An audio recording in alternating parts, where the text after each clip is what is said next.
முருகன், அதாவது Kuala Lumpur Murugan. Kuala Lumpur Murugan நிறையா வந்து நீங்கள் பார்த்துருப்பீங்க.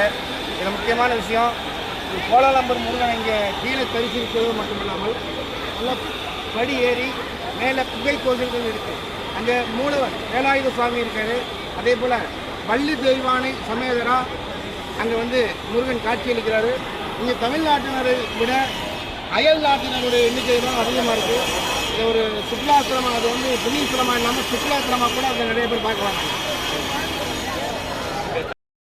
வணக்கம். இது வந்து பற்றுப்பூ குகை இருக்கு இல்லையா, அதை பார்க்குறதுக்காக அனைத்து நாட்டவர்களும், குறிப்பாக தமிழர்களை விட அயல் நாட்டினர் தான் சாரையாக இந்த படி ஏறி சிரமப்பட்டு வந்துக்கிட்டு இருக்காங்க.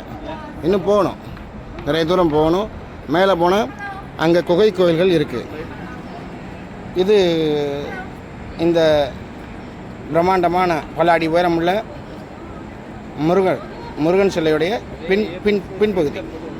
நன்றி. நம்ம மேலே சொல்லியிருந்தோம் பார்த்தீங்களா, அந்த வள்ளி தெய்வானை சமேதரா முருகன் காட்சி அளிக்கக்கூடிய அந்த குகை கோயில், இதுதான் மூலவர். இங்கே உள்ள மூலவர் வேலாயுதர் சன்னதி. உங்களோட தரிசனத்திற்காக இது வந்து நல்ல குகைக்குள்ளே இருக்குது.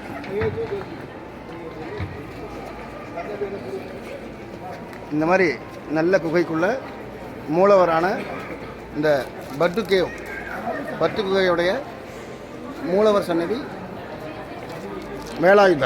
வேலாயுத சாமி.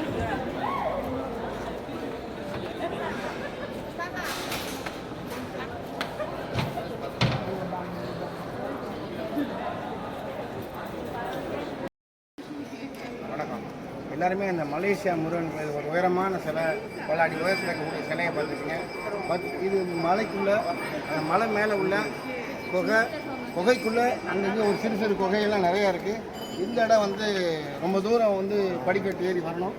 வந்த பிறகு இருக்கக்கூடிய வள்ளி தெய்வானை சமேதரா இங்கே முருகன் காட்சி அளிக்கிறாரு. அங்கே மூலவர் கீழே, இந்த படியிலேருந்து கொஞ்சம் கீழே இறங்கணும்னா மூலவர் இருக்கார், வேலாயுத சாமி. ஸோ அனைவரும் நிச்சயமாக கீழே மட்டும் பார்க்காம, அதாவது நம்ம பற்றுமலையில் பற்று குகையில் கீழே மட்டும் முருகனை தரிசிக்காமல் மேலேயும் வந்து பார்க்கணும். நிறைய குகை கோயில் உள்ளே இருக்குது. நன்றி.